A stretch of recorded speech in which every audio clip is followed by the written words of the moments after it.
Martin le sait, mais Marc-Antoine, toi, je sais pas. Je suis un. Écoute, je suis pas un énorme fan de Seinfeld. Je suis comme incollable.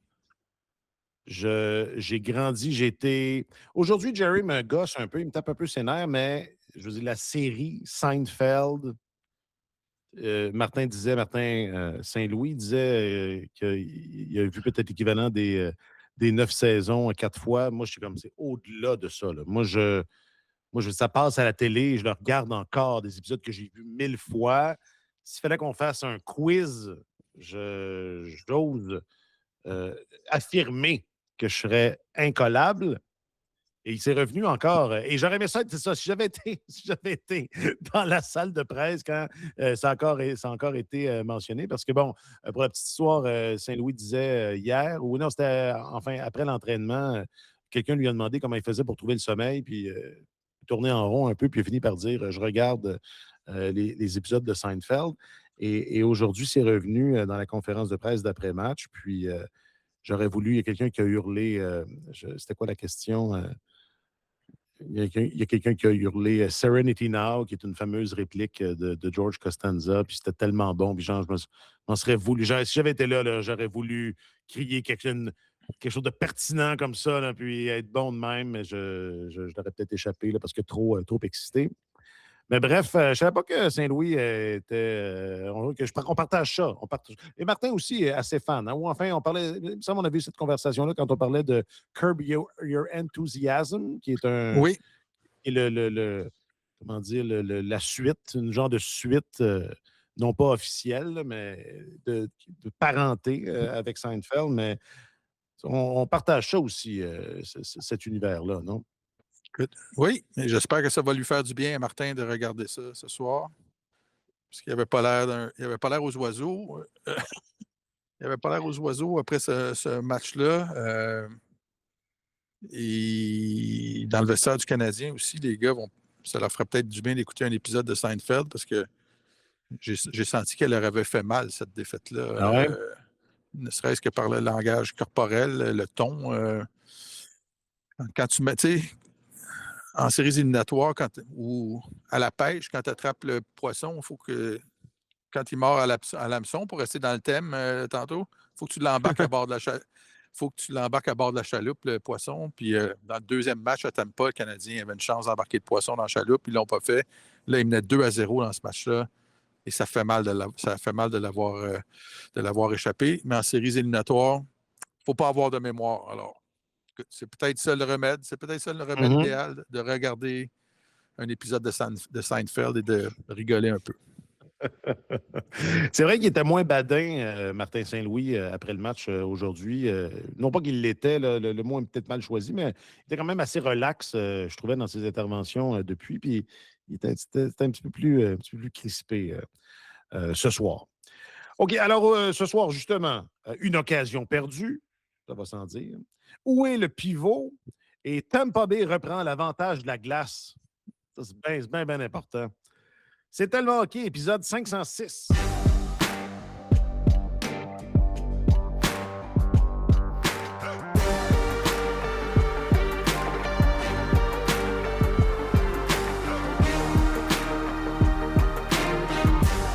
Il est votre journaliste affecté aux affaires du hockey, M. Marc-Antoine Godin. Allô, Marc-Antoine? Bonsoir, messieurs. Et il est Bonsoir, votre, Marc-Antoine. et il est votre chroniqueur principal au service des sports, M. Martin Leclerc. Allô, Martin? Bonjour. Bonsoir plutôt. Bonsoir. Voilà, ben c'est pour ça. Moi, je suis allé avec. J'ai appris, là, ça fait quelques épisodes, j'ai appris, je vais avec une salutation intemporelle. Je m'appelle Alexandre Coupal. On n'a pas joué une assez bonne troisième, je te dirais. On prend 3 punitions. C'est une équipe vétérante du talent. Ils sont bons à nous faire prendre des punitions. Martin Saint-Louis, donc, c'est ça, un brin moins, comment dire, léger, je dirais, après cette défaite du Canadien. Euh, c'est c'est ça, là, c'est beaucoup de pénalités. Là. J'en parlais au dernier épisode. Là. C'est Ben, ce soir, ça a été. c'est longuet, là.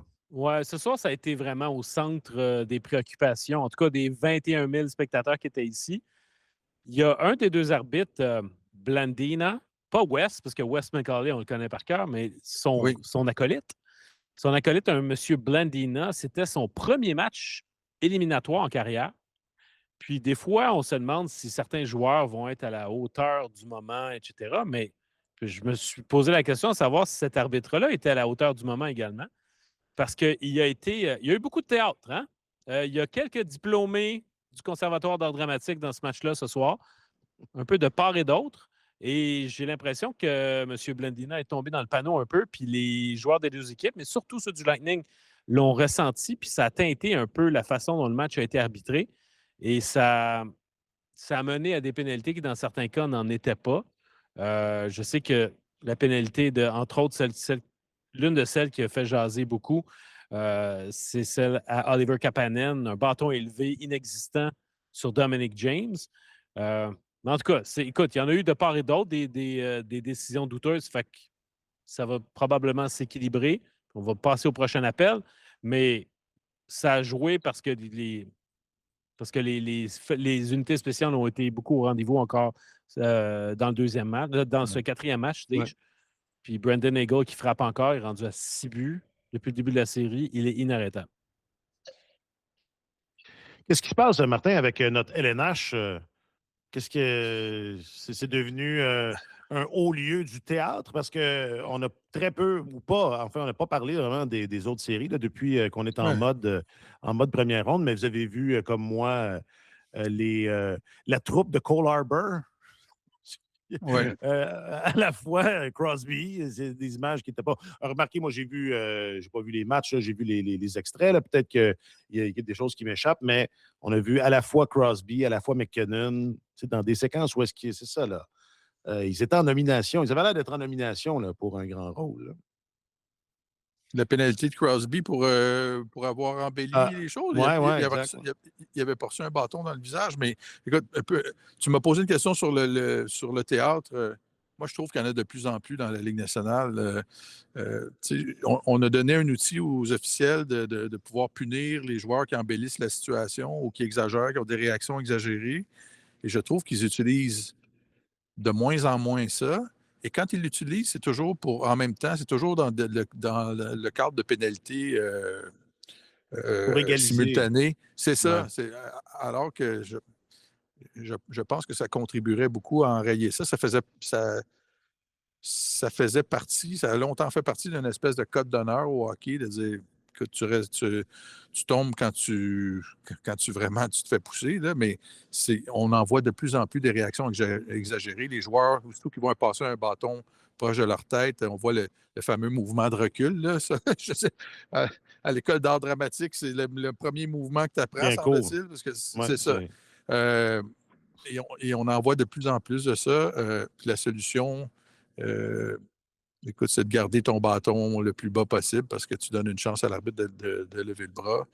Je sais que c'est frustrant. Ça a été frustrant pour les gens du Canadien ce soir, mais il y en a de plus en plus. Puis il y a une solution pour se débarrasser de ça, c'est de punir le seul coupable quand ça survient. Mais ça n'arrive jamais dans la Ligue nationale et c'est en train de devenir un fléau, à mon sens. Mais dans l'extrait qu'on a entendu de Martin Saint-Louis, c'est ça aussi, quand il termine en disant le Lightning est très bon pour nous faire prendre des pénalités, c'est ça son sous-texte. Là. Ben oui, Que, tout à fait. hein, c'est pas le fait qu'il contrôle tellement la rondelle, nous on l'a jamais, puis on est obligé de prendre des pénalités, c'est pas ça. Là. Alors, il y a. Mais en même temps, écoute, ça fait partie des séries éliminatoires, c'est comme ça que ça fait partie aussi du jeu du Lightning de Tampa Bay. Corey Perry est un passé maître en la matière. Nikita Kucherov également. Mais tu sais, c'est pas seulement non plus le Lightning. Là. À un moment donné, Mike Matheson a fait un plongeon. Il a reçu un double échec. Puis en tout cas, ça a été. Ou du moins, je ne sais pas si c'est un double échec ou s'il a été accroché, mais bref, il a fait un pas pire vol plané pour pas grand-chose. Là. Fait que c'est allé des deux bords, mais ça teinte la façon, après ça, dont le match se déroule. Puis, parce que dans l'ensemble, c'était quand même un très bon match. Ça a été âprement disputé. La première moitié de la deuxième période, il n'y avait pas d'espace. C'était hyper serré, hyper défensif, mais en même temps, ça roulait un train d'enfer. C'était impressionnant.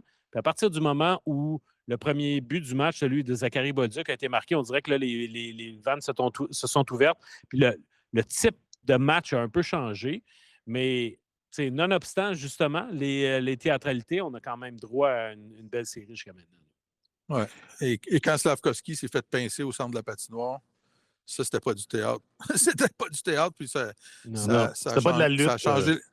C'est ça. Du côté du Canadien, on disait après le match, non, ça fait partie du jeu, ça ne nous a pas dérangé trop. Mais le fait est que peut-être que les joueurs du Canadien n'ont pas été écrasés par ça, mais ça a certainement donné des ailes aux joueurs du Lightning. Ils ont marqué pas longtemps après ça, en fin de période, qui est un moment clé. Il y a les moments clés dans un match, il faut que tu essaies de les contrôler. Les débuts de période, les fins de période. Puis le Lightning a marqué en fin de période, est revenu après ça, a marqué en début de période, puis le match n'était plus le même. Et ça a été 3 buts sans réplique du Lightning après cette mise en échec-là, Tony Truant de Max Crozier contre Slavkovski. J'étais vraiment impressionné de voir Slavkovski de retour au jeu en troisième période. Là, je pensais qu'on ne le reverrait pas dans le match. Écoute, j'espère pour lui qu'il n'y a pas eu de commotion cérébrale, mais il y a eu un solide direct au menton dans l'autre match. Puis parfois, les blessures au cerveau, ça survient plus tard. J'espère qu'il n'y en aura pas, mais ça faisait longtemps que je n'avais pas vu une mise en échec aussi forte que celle-là dans un match de la Ligue nationale. Peut-être la dernière fois, c'était dans le 4e match l'année passée. L'année passée contre Washington, quand Alex Carrier s'était fait frapper par Tom Wilson. Est-ce que, Marc-Antoine, est-ce que tu partages pas cette inquiétude-là, mais moi, c'était pas évident, là. Il a semblé... l'impact était violent. Slavkovski, sur la séquence, il avait l'air... je ne sais pas, vous l'avez vu, moi, j'ai vu la reprise à plusieurs reprises. Il a comme... Il gesticule, pas gesticulait, mais il mâchait un peu. On sentait là, que ça y a fait mal. Je ne sais pas. Oui, il s'est fait sérieusement pincer. Je pense pas que la tête n'était pas le principal point de contact, mais il y a quand même certainement eu une résonance. Là. Mais pour rester dans la thématique, je pense que ça a été. Il y a eu 3 actes. Et ça a été le premier acte. Le deuxième acte, ça a été le but marqué par le Lightning à 4 contre 4. Côté Jardin. Côté Jardin. Et côté court, tout de suite après, Cole Caulfield qui commet un revirement dans les derniers instants de la période. Et le Lightning est passé tout près d'égaler la marque. Ce qui fait que là, tu mets ces 3 événements-là, un après l'autre, ben, ça fait en sorte que le Lightning est rentré au vestiaire gonflé à bloc, puis le Canadien un peu ébranlé, puis subitement moins sûr de ses moyens. Un Centre Bell qui avait beaucoup baissé en termes de décibels.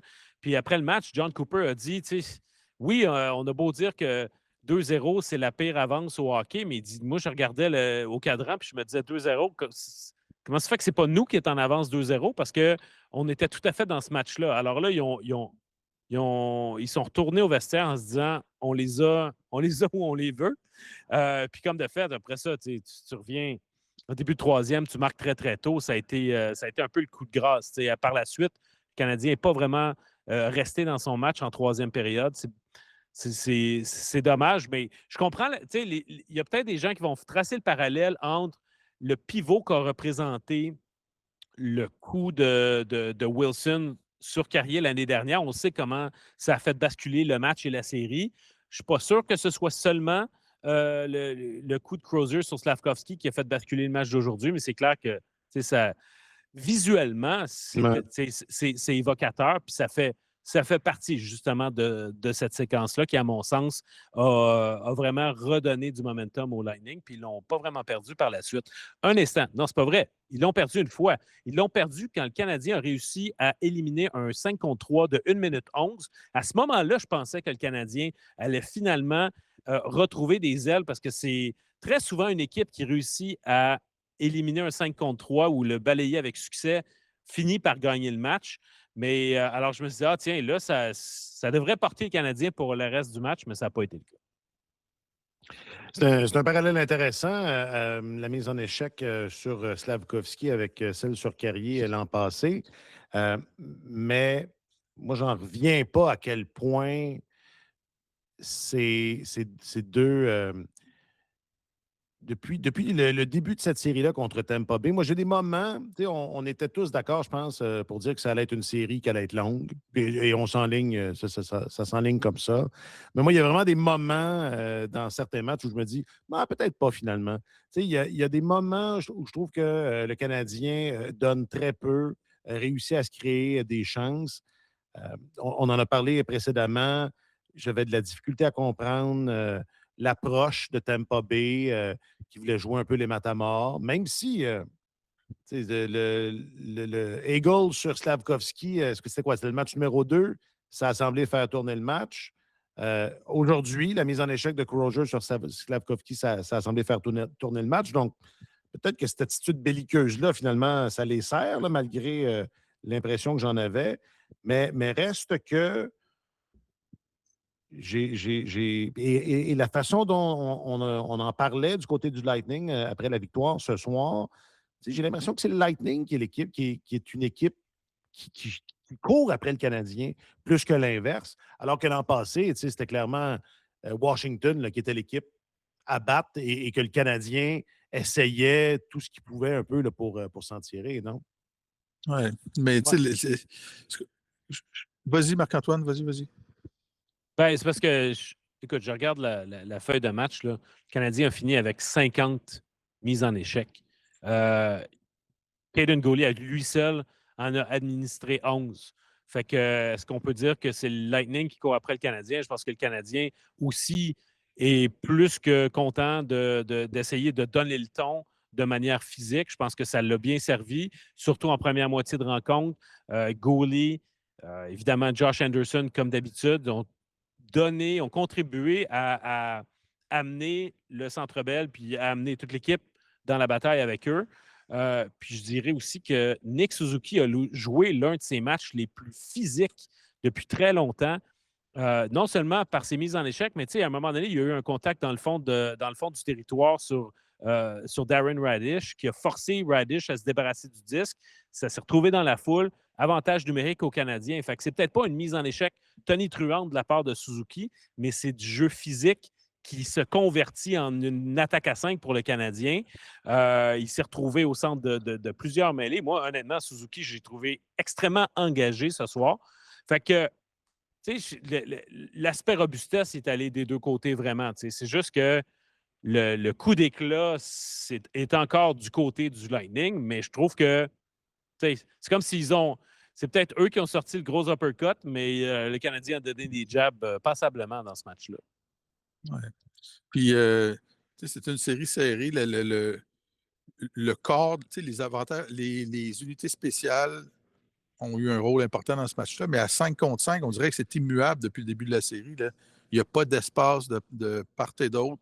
Après 2 périodes, chaque équipe avait eu seulement 2 chances de marquer à 5 contre 5. C'était sur les unités spéciales que ça s'était décidé sur des détails. Je pense que ça va être comme ça jusqu'à la fin. Puis je pense que les deux... moi, j'ai trouvé que c'était le meilleur match du premier trio du Canadien depuis le début de cette série-là ce soir. Mais ils n'ont pas eu grand-chose quand même, malgré ça. Même si c'était leur meilleur match, ils n'ont à peu près rien eu à 5 contre 5. Puis de l'autre côté, John Cooper, il se casse la tête parce que il y a Brandon Eagle qui marche sur les eaux. Là. Il est rendu à 6 buts dans cette série-là. Tout ce qu'il fait, ça fonctionne. Si le Canadien sort perdant de cette série-là, il va s'être fait éliminer par Brandon Eagle. Là. C'est lui qui tire, qui porte le Lightning sur ses épaules. Du côté du Canadien, il n'y a personne qui ressort à ce point-là. Ça a été plus éparpillé un petit peu. Espérons pour Martin Saint-Louis, pour le Canadien, que le fait que Cole Caulfield ait trouvé le fond du filet ce soir, que ça le relance ou que ça l'allume un peu. Kucherov, on en parlait en début de série, là, quand quand il a marqué, ça faisait 3 ans qu'il n'avait pas marqué en série, ça faisait 16 matchs, puis on dirait que ça l'a allumé. On le voit beaucoup plus, il participe beaucoup plus, noircit plus la feuille de pointage, alimente ses coéquipiers. Mais c'est ça, ça va être une longue série. Et moi, il y a plusieurs momentum qui surviennent au cours d'une série. Ça survient au cours d'une période, au cours d'un match. Ça change l'allure d'un match. Mais il y en a des momentum qui s'installent et qui durent toute la série. Puis là, à date, tu te places dans les chaussures du Lightning. S'ils tirent de l'arrière dans les prochains matchs, ils ne vont pas craindre. Ils sont revenus 2 fois pour aller chercher des victoires. Puis de l'autre côté, le Canadien est une jeune équipe, puis il n'a pas été capable 2 fois de conserver des avances. Et je ne sais pas si ça va les fragiliser, mais c'est en train de devenir une trame narrative. Mais ça aurait pu, si le Canadien avait été capable de fermer les livres, avait été une équipe plus expérimentée, le Lightning serait peut-être balayé dans cette série-là. Alors, c'est ça. Si le Canadien gagnait ce soir, les pourcentages de sortir gagnant de la série étaient de 88 %. Là, il est tombé à 41,5 %. Ouais. Fait que c'est tout à recommencer. Bon, ça va sûrement rebouger après le prochain match. Oui, ça bouge tout le temps. Oui. Vous l'avez évoqué un peu, là, vous êtes sur place, vous étiez là pour le point de presse de Saint-Louis, vous êtes allé faire un tour dans le vestiaire. J'aimerais ça qu'on élabore un peu davantage là-dessus. C'est toi, Martin, qui disais que tu as senti que celle-là avait fait plus mal que la précédente? Écoute, le Canadien, je pense, la défaite à Tampa dans le deuxième match, c'était pas, du point de vue des joueurs, c'était plate parce qu'on était à l'avance dans ce match-là et on l'avait échappé. Mais l'objectif, quand tu commences une série sur la route, c'est de dire on remporte un match, on revient à la maison. Et les joueurs étaient allumés à l'idée de revenir à la maison. Là, ils menaient 2-0. Puis au lieu de s'en aller à Tampa avec une avance de 3-1 dans la série, ils s'en vont à Tampa, puis c'est 2-2. C'est une série 2-3, puis tu as perdu cet avantage-là, glace-là. Fait que je pense que l'état d'esprit est différent. Puis les joueurs se sont livrés à leurs obligations médiatiques. Mais ça, écoute, c'est peut-être juste une impression, mais je trouvais le langage corporel, je trouvais qu'il y avait, je ne sais pas si ébranlé est un mot trop fort, mais qu'il y avait un goût amer. Il y avait un goût amer de ce résultat-là, de la façon dont ça avait tourné. Oui, puis plus la série avance, plus chaque match fait mal dans les circonstances. Mais tu sais, quand les émotions sont à vif, puis il y a beaucoup de déceptions, peut-être aussi qu'en même temps, du côté du Canadien, on fait attention pour ne pas dire quoi que ce soit d'incendiaire ou de contribuer à mettre de l'huile sur le feu. Fait que ça a été un peu la cassette, puis on a beaucoup ravalé notre gomme, en fait. T'sais. Alors, je suis d'accord avec toi. Alors, je pense qu'il y a peut-être une part de ça, mais tu sais, je le comprends, le Canadien, d'être frustré parce que l'avance de 2 buts, c'était la première fois. On est rendu au 4e match, c'était la première fois de la série qu'une équipe prenait une avance de 2 buts dans un match. Dans les 3 premières rencontres, on s'était échangé l'avance, mais personne n'avait pris un écart de 2 buts. Fait que là, tu dis, on est à domicile, tout le monde est survolté, ça va bien. C'est là, on est à mi-chemin dans le match. On a l'avance. Marqué. Puis ça nous glisse des doigts. Ouais. C'est ça. C'est exactement comme ça que ça s'est passé. Puis il faudra voir à quoi ça va ressembler à Tampa. J'imagine que, comme c'était le cas après la première défaite, on va continuer avec la même. Bien, entre nous, il n'y aurait pas vraiment de raison là, de ne pas continuer avec la même recette. Là, je veux dire, je l'évoque, j'y touchais tantôt. Moi, je trouve que très souvent, le Canadien, c'est ça, c'est l'équipe qui mène le jeu, c'est l'équipe qui en donne peu. Je veux dire, c'est une équipe qui joue bien. Là. Ouais, j'ai quand même trouvé qu'en première période, les meilleures chances étaient quand même allées du côté du Lightning. C'est vrai que le Canadien n'en donne pas beaucoup puis joue très bien défensivement, mais il faut qu'il arrive à générer davantage. Et puis tu regardes du côté du Lightning, John Cooper a apporté des changements à sa formation parce qu'il ne voulait pas que ce soit toujours le même trio qui détermine si son équipe allait gagner ou non, avec le duo Cirelli-Hagel. Puis il a posé un geste quand même audacieux parce qu'en plaçant Hagel avec Point et Kucherov, ces 3 joueurs-là ensemble ont à peu près pas joué ensemble de l'année. C'est 80 minutes à 5 contre 5 durant toute la saison. Donc, ce n'est pas un trio habituel, mais sauf que Eagle, je vais reprendre l'expression de Martin, étant donné qu'il marche sur les eaux, c'est un petit peu déteint sur Point et Kucherov. Point a mieux joué que dans les 3 premiers matchs. Kucherov a fait ce qu'il est capable de faire, puis il a repéré Eagle 2 fois plutôt qu'une en avantage numérique, entre autres. Mais ça a permis quand même de répartir les tâches. Puis Cirelli, c'est intéressant parce que là, il a vraiment fait une option où il y a, en anglais, on dirait top 6, bottom 6, mais il a vraiment mis ses œufs dans le même panier des 2 premiers trios en montant Gourde. Fait que là, tu as Gourde avec Cirelli, c'est un trio vraiment à caractère défensif. Il a continué d'être très, très acharné dans ses confrontations contre le trio de Nick Suzuki. Mais tu sais, je me suis demandé à un moment donné si on était, en termes de confrontation, si le match avait lieu à Montréal ou bien à Tampa, parce que non seulement on a continué de voir beaucoup Cirelli contre Suzuki, mais quand c'était pas Cirelli contre Suzuki, c'était le premier trio du Lightning. Et pendant ce temps-là, le trio défensif du Canadien, celui qui est autour de Dano et Evans, a eu toutes les misères du monde à vraiment affronter Kucherov sur une base régulière. C'est arrivé à certains moments. On a vu des petites confrontations ici et là entre Anderson et Kucherov. Mais une fois de plus, Martin Saint-Louis n'a pas cherché absolument là, à gagner la bataille des confrontations puis à se dire je vais mettre tel trio contre tel autre trio. Ça a pas, il n'a pas cherché obstinément à jouer ce jeu-là. Puis en fin de compte, je trouve qu'à cause des modifications sur les trios du Lightning, ça a mieux servi Tampa Bay ce soir. Parce que Saint-Louis a été. Il ne se cache pas de ça. Là. Il n'a pas envie d'embarquer là-dedans. Là. Non, lui, il va mettre, selon la situation de jeu, il va envoyer le trio qu'il juge qui est important d'avoir selon la durée, qui d'abord, qui est le moindrement reposé, mais où a lieu la mise en jeu, combien de temps il reste au 4 ans, etc., etc. Je n'ai pas eu le temps encore d'explorer en détail les confrontations par rapport au duo de défenseurs. Peut-être qu'il s'est concentré davantage là-dessus, mais c'était beaucoup plus, moi, je vais envoyer qui je veux, puis ils enverront bien qui ils veulent. Ça n'a pas été...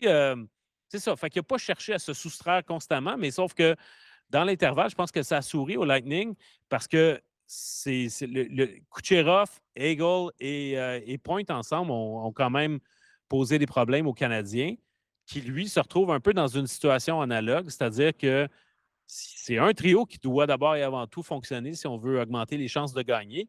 Jusqu'à maintenant, les 2 matchs que le Canadien a remportés, c'est Josh Anderson a été le meilleur joueur du Canadien dans les 2 premiers matchs. Il joue dans les 3e, 4e trios. Ça a aidé son équipe à gagner. L'autre match que le Canadien a gagné, c'est le trio de Kirby Dach. Fait que, c'est le fun d'avoir la contribution secondaire. Mais à un moment donné, il faut que tes meilleurs joueurs se lèvent. Puis, autant j'ai adoré le match de Suzuki, autant je trouve que ses alliés ont continué de... Sans dire qu'ils étaient aux abonnés absents, je trouve que ça aboutissait pas encore ce soir pour ces deux-là. Ouais. C'est égal un peu à ce qu'on a vu depuis. Ouais, vas-y, Martin. C'est pas facile pour ce trio-là depuis le début. C'est, à mon sens, Caulfield a une série décevante à date. Il est très peu visible, particulièrement à 5 contre 5. Mais en tout cas, l'avantage numérique avait plus de résonance ce soir. Ils ont généré vraiment plus de chances. Espérons qu'ils vont pouvoir bâtir là-dessus. Puis là, tu regardes le calcul que John Cooper fait en changeant son 2e trio et en faisant de ce trio-là un trio plus défensif. Que le trio de Suzuki continue d'être menotté. Puis là, tu as Brandon Eagle qui marche sur les eaux. Tu as Braden Point qui commence à se réveiller. Tu as Kucherov aussi qui commence à avoir de plus en plus d'ascendant dans cette série-là. Si le premier trio du Canadien est neutralisé, puis que les 3 autres, c'est à l'avenant, ça devient une série ça risque de devenir une série à l'avantage du Lightning. J'ai très, très hâte de voir la suite. J'ai hâte de voir le Canadien, c'est une équipe résiliente. Ça fait partie de son ADN. La série est égale. Tu entreprends une série 2-3 sur la glace adverse. Mais John Cooper le disait au sujet de son équipe, ça va m'en prendre plus. Mais Martin Saint-Louis aussi, ça y en prend plus. Parce que les chevaux qui tirent sa charrette depuis 7 mois, 7-8 mois. Ils se cherchent un peu. Oui, ils se cherchent solidement. Là. Ouais. Un petit mot sur Demidov, qui, veut pas, est un peu, je ne veux pas dire seul, mais il n'est pas. Ça a été comme ça toute l'année aussi. Là. Il est la locomotive d'un tout petit train sur, C'est ça. sur son, sur Ouais. sur son trio. Je pense que c'est Arpin Bassou qui a écrit là-dessus dans les derniers jours sur la qualité de son jeu défensif. Tu sais, on cherche des points, là, évidemment, on cherche de la contribution offensive, puis on n'en a pas. On en voit très peu de sa part et de la part de son trio. Mais je le regardais jouer ce soir aussi. Ce soir, j'ai trouvé très impliqué physiquement aussi. Tu sais. Ce sont là des affaires importantes. Euh, dans lesquels il y a de la progression, non? Oh, ouais. En attendant la production offensive, c'est quand même des éléments de réjouissance, non? Il gagne beaucoup de batailles avec son bâton également. Il subtilise des rondelles. Il n'a pas peur des contacts. Puis, il essaie autant que possible de prolonger les présences en zone offensive. Il a fait des bons jeux également en repli arrière, en repli défensif. Fait que ça va bien, mais je trouve que son trio, c'est un peu ingrat parce qu'on le sait, là, c'est un attaquant extrêmement talentueux. Je pense qu'il est appelé à peut-être devenir le meilleur attaquant de cette équipe-là. Mais c'est une recrue, puis je trouve ça ingrat que parce qu'il est si talentueux, on se tourne autant vers lui. J'ai comme l'impression que le fait que son trio continue d'éprouver des ennuis, c'est un peu le symptôme d'une équipe qui n'est pas encore tout à fait rendue à destination dans la création de son alignement, puis que, tu sais, le jour où il va être mieux entouré, Demidov, puis qu'il va y avoir vraiment, tu sais, des joueurs plus à même de le suivre sur une base régulière ou qui vont être rendus davantage à son niveau, qui vont être capables de mieux le compléter. Euh, L'attaque du Canadien va vraiment prendre une coche. Mais là, pour l'instant, Martin Saint-Louis compose des trios avec ce qu'il a, mais je pense il manque encore certains effectifs qu'on va voir arriver, que ce soit par le biais d'une signature de joueur autonome, d'une transaction ou éventuellement dans un an ou deux de Michael Hage. À un moment donné, ça va arriver. Mais pour le moment, disons les choses comme elles sont, le Canadien a 4 attaquants de calibre top 6. Alors, puis tu peux t'en sauver. Je ne sais pas si arrêtez-moi si je me répète, là. Mais quand tu as 4 attaquants top 6, tu peux t'en tirer si tu as 2 joueurs de centre parce que tu peux faire des duos puis compléter avec un ailier complémentaire qui n'est peut-être pas du niveau des 2 autres, mais qui au moins va collaborer. Mais quand tu as un centre puis 3 alliés, ça devient plus difficile de te composer 2 trios comme ça. Donc, je ne sais pas comment Martin Saint-Louis va contourner ce problème-là pour la suite de la série. On a parlé de la possibilité, avant que ça commence, là, de renvoyer Slavkovski aux côtés de Demidov. Si Slavkovski est en pleine possession de ses moyens, peut-être que c'est quelque chose que Saint-Louis pourrait tenter à Tampa Bay, parce qu'à un moment donné, il va falloir qu'on regarde d'autres solutions. Il y a combien d'équipes en séries éliminatoires qui se sont qualifiées pour les séries qui ont 2 recrues au sein du deuxième trio? Tu sais, juste pour mesurer le niveau, le quotient de difficulté de Demidov, là, faisons juste une permutation fictive. Quel genre de saison? Tu sais, Cole Caulfield, là, il est aguerri. Maintenant, il a 25 ans. Là, ça fait quelques saisons qu'il est derrière la cravate. Quel genre de saison Cole Caulfield aurait eu s'il avait passé toute la saison à la place de Demidov et que Demidov avait joué sur le premier trio? Il aurait sûrement eu du succès. Caulfield, pareil, il aurait marqué les débuts, mais il n'aurait pas marqué 51. Non, ça, c'est clair. Non, ben c'est ça.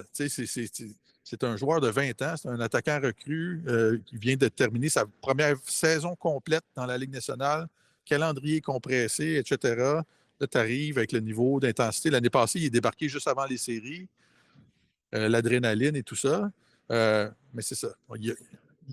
Il l'emporte. Je suis tout à fait d'accord avec Marc-Antoine qu'il porte un lourd fardeau. Là. C'est pas. Puis, c'est ça. Mais je ne comprends pas que Newhook fait, à mon sens, ne fait pas grand-chose. Si on ne veut pas bouger Slavkovski du premier trio, au moins Texier peut-être à la place de Newhook pour lui donner un gars qui est capable de collaborer avec un joueur offensif qui a un bon flair, mais c'est difficile. Là, on assiste à une partie d'échecs en 7 parties. ça se joue sur un infime détail à chaque fois. Fait que je comprends les entraîneurs je comprends le réflexe d'un entraîneur de ne pas vouloir trop brasser les cartes parce que la stabilité fait en sorte que tu as une chance de gagner à tous les soirs. Mais c'est fascinant de voir que l'entraîneur qui fait le plus de changements, qui brasse le plus ses cartes dans cette série-là, c'est le gars qui a l'équipe la plus aguerrie, qui dit, qui essaie d'extraire plus de jus de ce qu'il a sous la main. Mais ça se peut-tu, par exemple, que justement, à cause de l'expérience, John Cooper sait qu'en séries éliminatoires, tu n'as pas le luxe d'être trop patient puis de t'obstiner, de dire non, ça va marcher, là. On continue, puis si on continue comme ça va bien marcher. Il y a des choses qui fonctionnent en saison régulière, mais à un moment donné, c'est pas évident pour un entraîneur, mais il faut que tu traces la ligne de dire OK, à quel moment on arrête de se fier, que dire là, à un moment donné, le vent va tourner puis ça va jouer en notre faveur.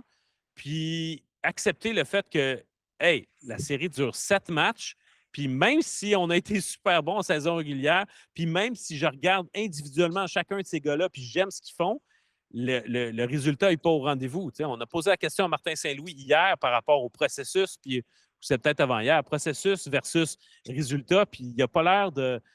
Lui, il garde le même modus operandi, même en séries éliminatoires. Il dit, moi, je me concentre sur le processus, puis si notre processus est assez bon, éventuellement, les résultats vont suivre. Mais là, éventuellement, il est beaucoup plus délicat sur une série de 7 matchs que sur un calendrier de 82 matchs. Et tu reviens tu reviens à ce que je disais l'autre fois. Quand les séries éliminatoires commencent, tu n'es plus un médecin de famille qui se concentre sur le processus pour que le patient aille bien éventuellement. Tu es un urgentologue.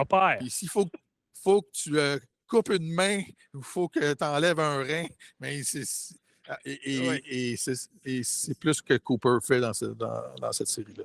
Voilà, le Canadien qui a encore ses 2 mains, ses 2 reins, et tout est en ordre. Et tout va est bien. à la bonne place. Ben ouais, mais le récent épisode à propos de Kirby Dach va certainement pas contribuer à changer quelque chose à laquelle Saint-Louis croit déjà. Il vient tout juste de récolter le fruit de cette attitude-là, un gros fruit même, un melon de cette attitude-là. Alors, puis, et tant mieux. Et tant mieux. C'est ça. Ça l'a bien servi jusqu'à maintenant. On verra si ça continue d'être le cas. Le temps file. Je voulais juste mentionner que Caden Goulet a 11 mises en échec dans ce match-là. J'ai entendu que c'était un record dans l'histoire du Canadien pour un match en série. Ah, OK. Je trouvais ça impressionnant. Mais la brigade défensive qui continue d'être épatante. Alexandre Carrier, ce soir, je ne sais pas qu'est-ce que... Mais... il prend beaucoup de minutes, il s'est porté en attaque beaucoup aujourd'hui. Moi, je suis très, très impressionné de ça. Une chose que je n'ai pas mentionnée qui m'a frappé ce soir, c'est à quel point Jakub Dobeš n'était pas à l'aise. Techniquement, il n'a pas été bon ce soir. Il s'est promené, il a fait beaucoup de natation. À un moment donné, j'ai même fait la blague à Alexandre. J'ai dit, écoute, y a-tu quelqu'un qui a mis... qui a enduit ses jambières de Armor All il a été déporté de son filet durant tout le match. Il y a eu beaucoup de situations qui auraient pu devenir des buts parce qu'il était plus devant son filet, déporté complètement. Je ne sais pas si c'est parce qu'il était plus fébrile de Bêche ou parce qu'il commence à être fatigué, mais j'ai trouvé qu'il était moins sharp. C'est ça, il dépensait peut-être moins bien son énergie. Il y avait plus d'excès dans son jeu. Et c'est ça. Mais pour le reste, oui, défensivement, je trouve que Mike Matheson, ça a été peut-être moins facile. Du bon et du moins bon. Oui, c'est ça. Mais de façon générale, on s'entend, l'équipe a donné quelque chose comme 2 chances, peut-être 3 chances, 4 chances de marquer à 5 contre 5 dans tout le match. Quand tu fais ça, tu fais des bonnes choses. Il faut continuer à taper sur ce clou-là. Puis en séries éliminatoires, pour avoir du succès, il faut être comme un poisson rouge. Il ne faut pas avoir de mémoire. Il faut que les changements de momentum sont tellement grands d'un match à l'autre qu'il faut savoir oublier, fermer la valise, mettre ça dans un coffre, fermer ça, un cadenas, puis on recommence avec le prochain match. Et j'ai très, très hâte de voir la suite de cette série-là. me suis toujours demandé comment ça se fait qu'on a cette expression-là, qu'il faut avoir une mémoire de poisson rouge. Qu'est-ce que les autres poissons, à part les poissons rouges, ont de plus que les poissons rouges? Tu sais? Comment ça se fait qu'on on dit pas qu'un goupille a plus de mémoire ou même un brochet? Tu sais, mais non, c'est les poissons rouges qui sont, qui sont pointés du doigt. C'est parce qu'ils sont heureux dans leur bocal. Dans leur bocal, c'est ça. oublient Ils viennent te qu'ils revoir. c'est ça, qu'ils tournent, ils font juste tourner en rond. Et ils ont trouvé le bonheur. De Marc-Antoine, toi, quelque chose à ajouter? Martin, quelque chose d'autre à ajouter? Parce que j'aimerais ça qu'on parle de balayage rapidement, mais série canadienne t'aime pas, on a fait le tour? Oui, il n'y aura pas de balayage dans cette série-là. Un scoop.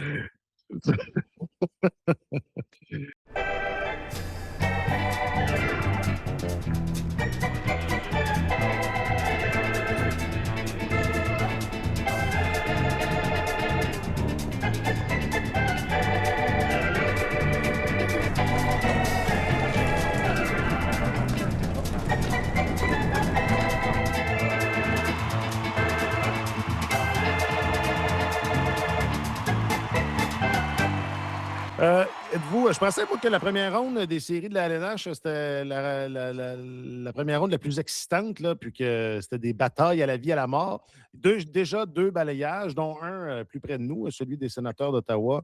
Je veux bien croire que les Hurricanes, c'est sinon la grosse équipe dans l'Est, mais c'est certainement pas facile à envisager, ça, que Ottawa en gagnerait même pas au moins une. Non, je pense que les Sénateurs ont été la déception au premier tour. Tu sais, je croyais que c'est une équipe qui allait être capable de rivaliser avec les Hurricanes parce qu'ils ont joué en saison régulière un peu le même type de hockey qui est très axé sur la possession de rondelles, sur le volume. Tu sais, ils ont été parmi les meilleures équipes de la Ligue nationale au niveau des chances de marquer, des tirs au but également.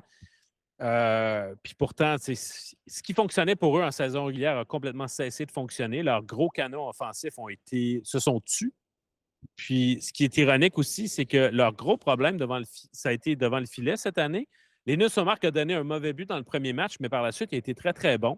Alors au moins, il y a eu ça, mais l'attaque s'est effondrée. Puis tu sais, veut pas avec un Chabot qui est revenu rapidement de sa blessure. Jake Sanderson est tombé au combat également. Ça a été un peu une brigade défensive qui a dû chercher à se rapiécer pour pouvoir passer à travers cette série-là.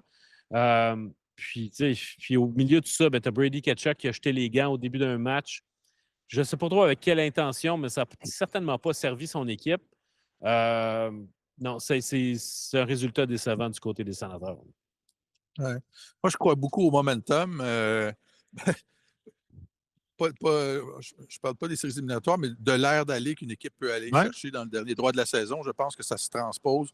Quand tu finis la saison sur un mauvais pied, c'est dur de lever l'interrupteur et de dire ça va bien aller. Les Sénateurs avaient eu le 5e meilleur dernier segment de la saison de la Ligue nationale. C'était très bon. Mais le hic, c'est qu'ils jouaient contre les Hurricanes qui avaient eu le 2e meilleur fin de saison dans la Ligue nationale. Puis moi, je pense que les Hurricanes, c'est l'équipe la plus difficile à affronter dans la Ligue nationale de hockey.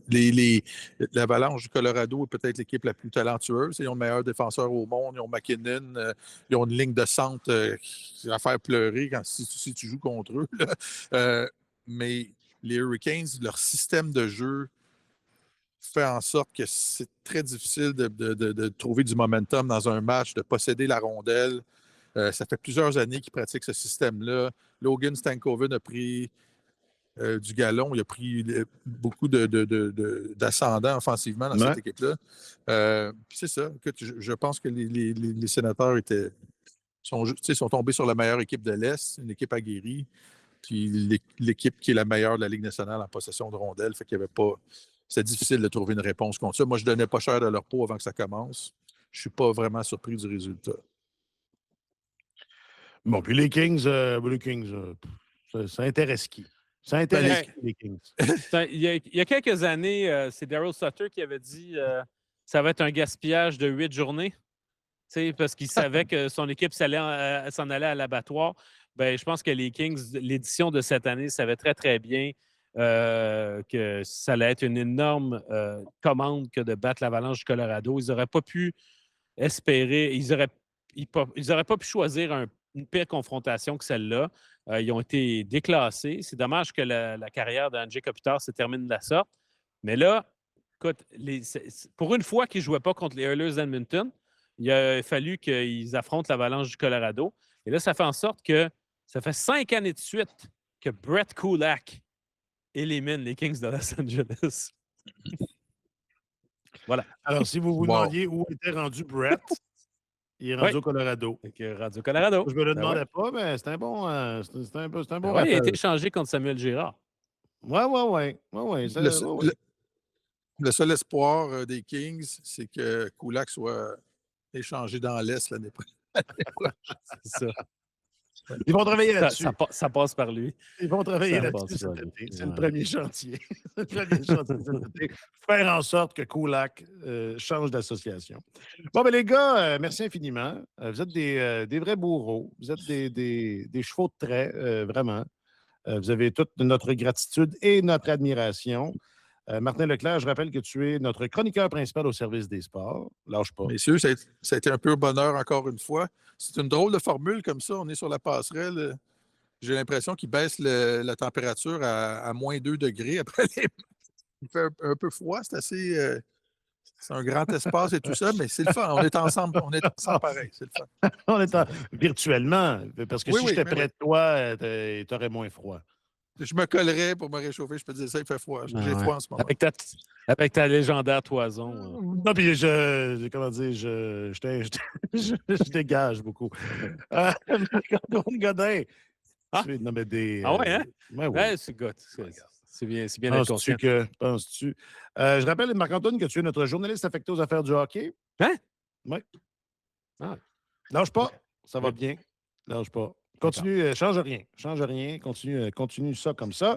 Un gros merci à Jacques-Alexis Bernardin à la réalisation de Tellement Hockey. Merci, Jack, pour vrai. C'est vraiment apprécié ce temps dans la nuit où tu attaches tout ça pour que ce soit disponible au petit matin pour tout le monde. Un grand merci. Puis, merci à vous tous et vous toutes d'être là. Hein. On le voit, on le sent bien que un à tous les 2 jours, vous êtes capables. Ça vous énerve pas. On est très contents de ça. Alors, merci. Je m'appelle Alexandre Coupal. Passez une bonne semaine. Sur tous les terrains et sur tous vos appareils, Radio-Canada Sport.